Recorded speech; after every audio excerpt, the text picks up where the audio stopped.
35वां अध्याय। युगल गीत। श्री सुखदेव जी कहते हैं, परीक्षित, भगवान श्री कृष्ण के गौओं को चराने के लिए प्रतिदिन वन में चले जाने पर उनके साथ गोपियों का चित्त भी चला जाता था। उनका मन श्री कृष्ण का चिंतन करता रहता और वे वाणी से उनकी लीलाओं का गान करती रहती।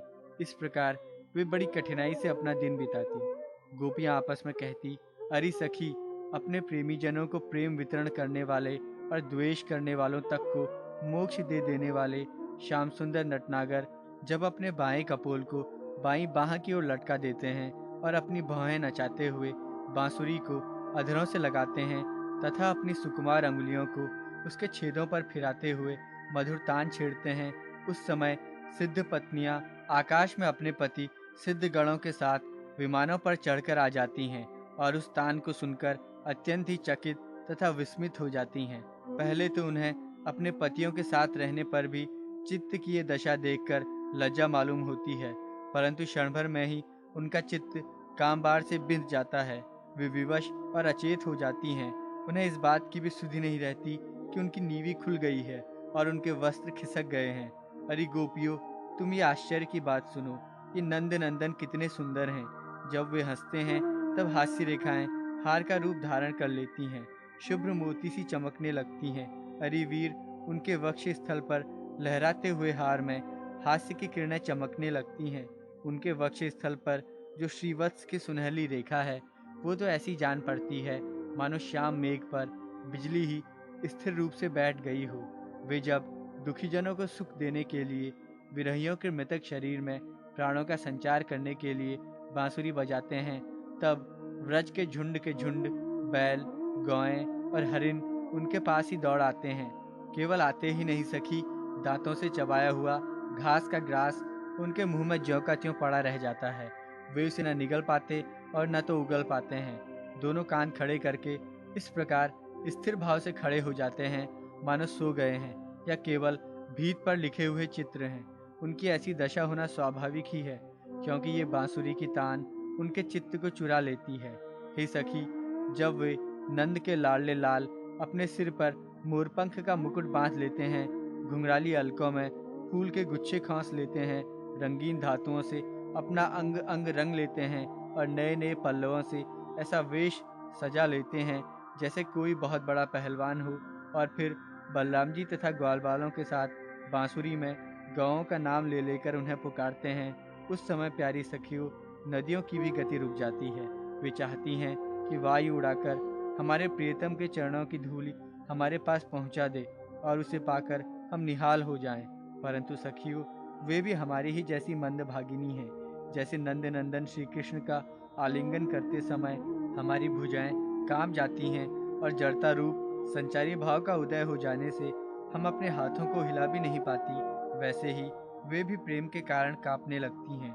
दो चार बार अपनी तरंग रूप भुजाओं को कांपते कांपते उठाती तो अवश्य हैं, परंतु फिर विवश होकर स्थिर हो जाती हैं, प्रेमावेश से स्तंभित हो जाती हैं। अरे वीर, जैसे देवता लोग अनंत और अचिंत्य ऐश्वर्यों के स्वामी भगवान नारायण की शक्तियों का गान करते हैं, वैसे ही ग्वालबाल अनंत सुंदर नटनागर श्री कृष्ण की लीलाओं का गान करते रहते हैं। वे अचिंत्य ऐश्वर्य संपन्न श्री कृष्ण जब वृंदावन में विहार करते रहते हैं और बांसुरी बजाकर गिरिराज गोवर्धन की तराई में चरती हुई गौओं को नाम ले लेकर पुकारते हैं, उस समय वन के वृक्ष और लताएं फूल और फलों से लद जाती हैं। उनके भार से डालियां झुककर धरती छूने लगती हैं, मानो प्रणाम कर रही हों। वे वृक्ष और लताएं अपने भीतर भगवान विष्णु की अभिव्यक्ति सूचित करती हुई सी प्रेम से फूल उठती हैं।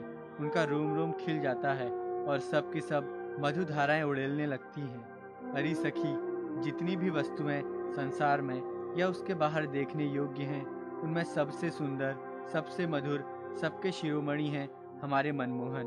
उनके सांवले ललाट पर केसर की खौर कितनी फबती है, बस देखती ही जाओ। गले में घुटनों तक लटकती हुई वनमाला, उसमें पिरोई हुई तुलसी की दिव्य गंध और मधुर मधु से मतवाले होकर झुंड के झुंड भौरे बड़े मनोहर एवं उच्च स्वर से गुंजार करते रहते हैं। हमारे नटनागर श्याम सुंदर भौरों की उस गुनगुनाहट का आदर करते हैं और उन्हीं के स्वर में स्वर मिलाकर अपनी बांसुरी फूंकने लगते हैं। उस समय सखी उस मुनिजन मोहन संगीत को सुनकर सरोवर में रहने वाले सारस, हंस आदि पक्षियों का भी चित्त उनके हाथों से निकल जाता है, छिन जाता है। वे विवश होकर प्यारे श्याम सुंदर के पास आ बैठते हैं तथा आंखें मूंद चुपचाप चित्त एकाग्र करके उनकी आराधना करने लगते हैं, मानो कोई विहंगम वृत्ति के रसिक परमहंस ही हों। भला कहो तो ये कितने आश्चर्य की बात है। अरे व्रज देवियों, हमारे श्याम सुंदर जब पुष्पों के कुंडल बनाकर अपने कानों में धारण कर लेते हैं और बलराम जी के साथ गिरिराज के शिखरों पर खड़े होकर सारे जगत को हर्षित करते हुए बांसुरी बजाने लगते हैं। बांसुरी क्या बजाते हैं, आनंद में भरकर उसकी ध्वनि के द्वारा सारे विश्व का आलिंगन करने लगते हैं। उस समय श्याम मेघ बांसुरी की तान के साथ मंद मंद गरजने लगता है। उसके चित्त में इस बात की शंका बनी रहती है कि कहीं मैं जोर से गर्जना कर उठूं और वो कहीं बांसुरी की तान के विपरीत पड़ जाए, उसमें बेसुरापन ले आए, तो मुझसे महात्मा श्री कृष्ण का अपराध हो जाएगा।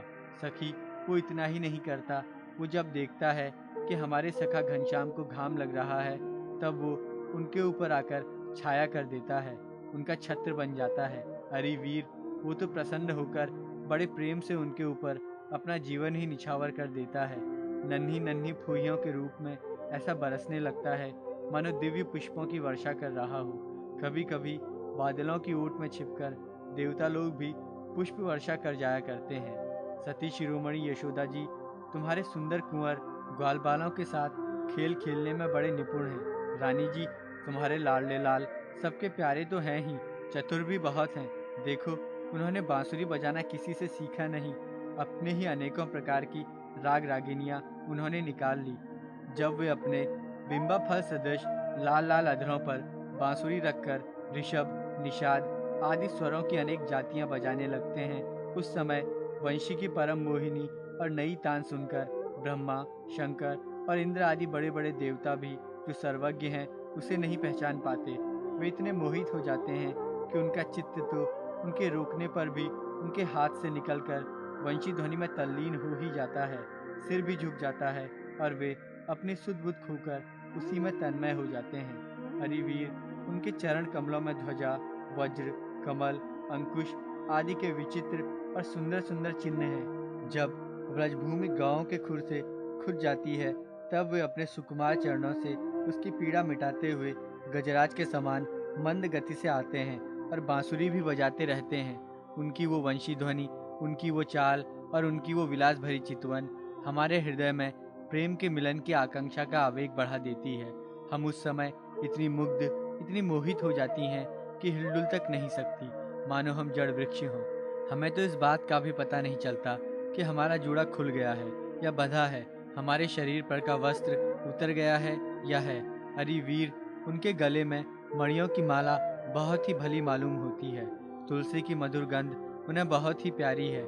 इसी से तुलसी की माला को तो वे कभी छोड़ते ही नहीं, सदा धारण किए रहते हैं। जब वे श्याम सुंदर उस मणियों की माला से गाँवों की गिनती करते करते किसी प्रेमी सखा के गले में बाँह डाल देते हैं और भाव बता बताकर बांसुरी बजाते हुए गाने लगते हैं, उस समय बजती हुई उस बांसुरी के मधुर स्वर से मोहित होकर कृष्णसार मृगों की पत्नी हरिणियाँ भी अपना चित्त उनके चरणों पर निछावर कर देती हैं। और जैसे हम गोपियाँ अपने घर गृहस्थी की आशा अभिलाषा छोड़कर गुणसागर नागर नंद नंदन को घेरे रहती हैं, वैसे ही वे भी उनके पास दौड़ आती हैं और वहीं एकटक देखते हुए खड़ी रह जाती हैं, लौटने का नाम भी नहीं लेती। नंद रानी यशोदा जी, वास्तव में तुम बड़ी पुण्यवती हो, तभी तो तुम्हें ऐसे पुत्र मिले हैं। तुम्हारे वे लाडले लाल बड़े प्रेमी हैं, उनका चित्त बड़ा कोमल है। वे प्रेमी सखाओं को तरह तरह से हास परिहास के द्वारा सुख पहुंचाते हैं। कुंदकली का हार पहनकर जब वे अपने को विचित्र वेश में सजा लेते हैं और ग्वाल बाल तथा गाँवों के साथ यमुना जी के तट पर खेलने लगते हैं, उस समय मलयज चंदन के समान शीतल और सुगंधित स्पर्श से मंद मंद अनुकूल बहकर वायु तुम्हारे लाल की सेवा करती है और गंधर्व आदि उपदेवता बंदी जनों के समान गा बजाकर उन्हें